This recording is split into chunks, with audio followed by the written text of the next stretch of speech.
indefinite tense.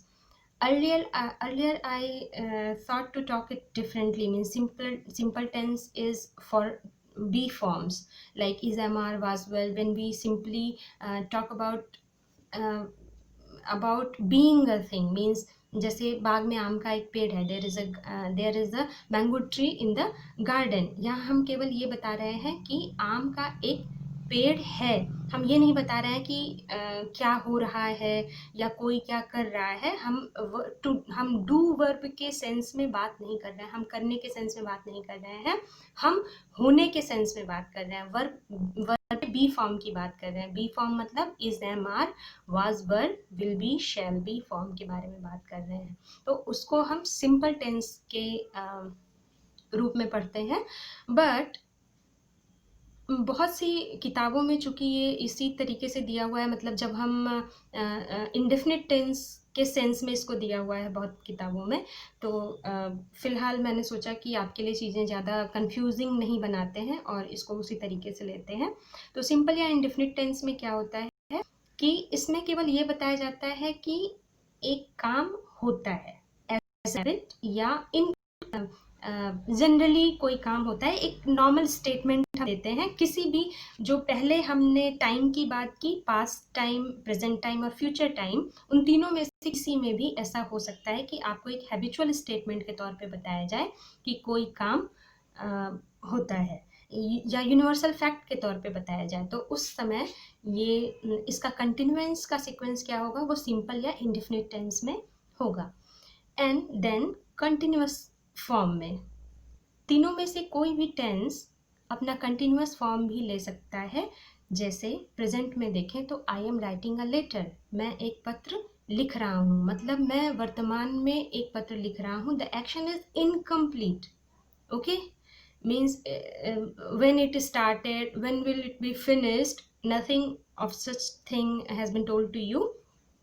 It is only telling you about the continuation of work, or some work is going on. It may be in past also, it may be in future also.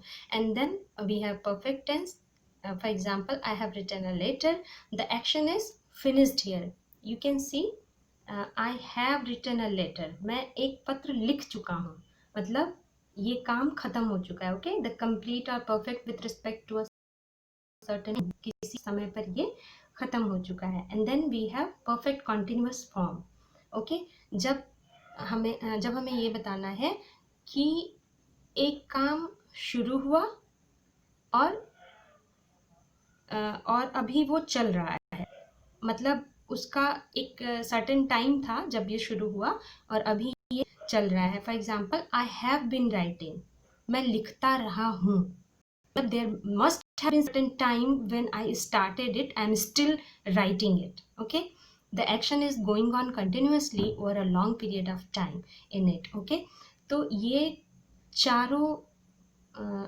चारों जो style हैं time को express करने के, इनको अगर continuum पे हैं, कंटिन्यूम मीन्स मान लीजिए ये एक कंटिन्यूम आपका चल रहा है, यहाँ से टाइम स्टार्ट हुआ टेम्पोरल सेंस में, यहाँ ख़त्म हुआ, या अभी टाइम चल ही रहा है.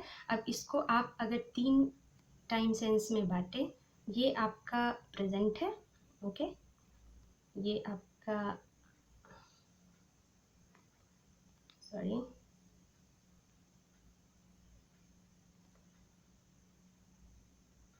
Okay, I am very bad with this, don't worry. So if we put it on a continuum like this, मान लीजिए ये टाइम है, टाइम यहाँ से शुरू हो रहा है और चला, यहाँ तक चीज़ें पास्ट में हुई, यहाँ तक में ही, उसके बाद फ्यूचर चल रहा है. ठीक है, तो अब प्रेजेंट में यहाँ पर आप हैं. तो जब आपको सिंपल प्रेजेंट टेंस में कोई बात कहनी है तो आप यहाँ की बात करेंगे. ओके, आप कहेंगे कि आई एम, मान लीजिए आप अभी कुछ कर रहे हैं या करते हैं, वर्तमान में आप कोई काम करते हैं. मान लीजिए you read. Okay, so you will say I read. But if you have read certain thing earlierly, at that time, means in the present time, okay, not in very past, so you will say I have read. Okay, if your teacher asks you ki have you read your chapter, so you can say that yes, I have read it. Okay, read का 3 form. Okay, so you will say yes, I have read it. And मान लीजिए आपकी teacher आपसे पूछती है कि कब से पढ़ रहे थे आप, है ना, पढ़ा है या कब पढ़ा है. When she wants you to mention certain time, then you will say that I have been reading it since morning. Okay, तो आप थोड़ा सा और पीछे जाएंगे और आप बोलेंगे कि आप पूरा टाइम बताएंगे कि yes you have been reading since morning.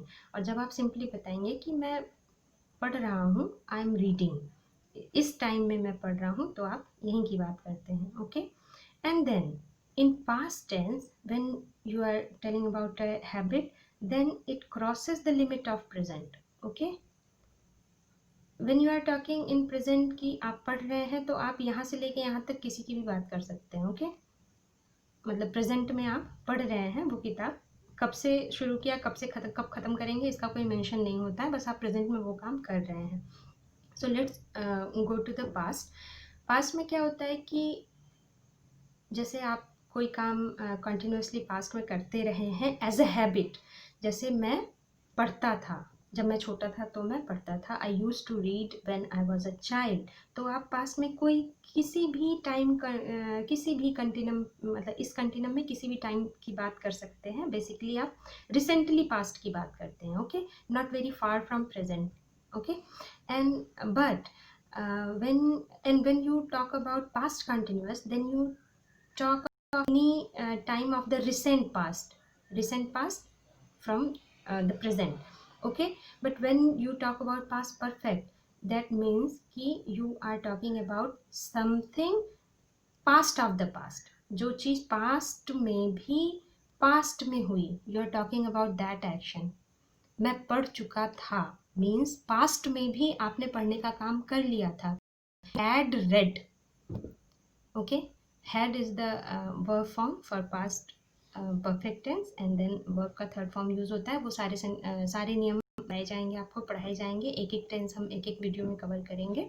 Let's not make this very long. Past में पास्ट की बात बताने के लिए हम पास्ट परफेक्ट का यूज करेंगे. And then past perfect continuous tense will tell you when a work started in past and how long it continued. Okay, or how far it continued. And then in future the similar things will be continued similarly. Like simple indefinite tense, we talk about some habit of future. मैं पढ़ता रहूँगा, है ना, I will be reading. ये continuous की बात हो गई. फ्यूचर में जब आप कोई काम करने के लिए डिटरमिन रहते हैं लंबे टाइम तक, तो आप फ्यूचर कंटिन्यूस टेंस की बात करते हैं. And then future perfect tense, जिसमें आप बताते हैं कि फ्यूचर में कोई काम हो चुका होगा. Okay, things will have been done. Okay, and then future perfect continuous tense, we will be reading all these things one by one in per video, as per video daily. Okay, then yeah, so mentioning those categories of 3 tense and then subcategories of 4 temporal senses, we finally got all types of tenses. Accordingly, you can see, sorry, you can see these are final 12 types of tenses: present tense, past tense, future tense, and then further subcategories are there, है ना. present indefinite tense, present continuous tense, present perfect tense, present perfect continuous tense, and as the same in past tense and the same is in future tense. And then yes, sequence of tense. What else do we read about tense? We read about sequence of tense. What is sequence of tense? Sequence of tense is all about mentioning in which sequence we need to use tense when we are using it in direct or indirect speeches. And we also read it when we go for clauses, means when we establish coordination between our principal clause and subordinate clause. And then yes, for synthesis also, when we, what is synthesis? Synthesis is joining 2 or more than 2 sentences together. when we join it, we need to take care of our tenses. Tense must be, subject verb agreement is the same thing, है ना? And we need to take care of that. And yes, thank you, that's all for today.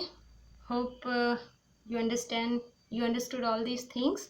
And if there is any query, your queries and suggestions are always invited and requested. uh, and if you don't understand, please don't bother in asking. You can ask in WhatsApp group. Thank you.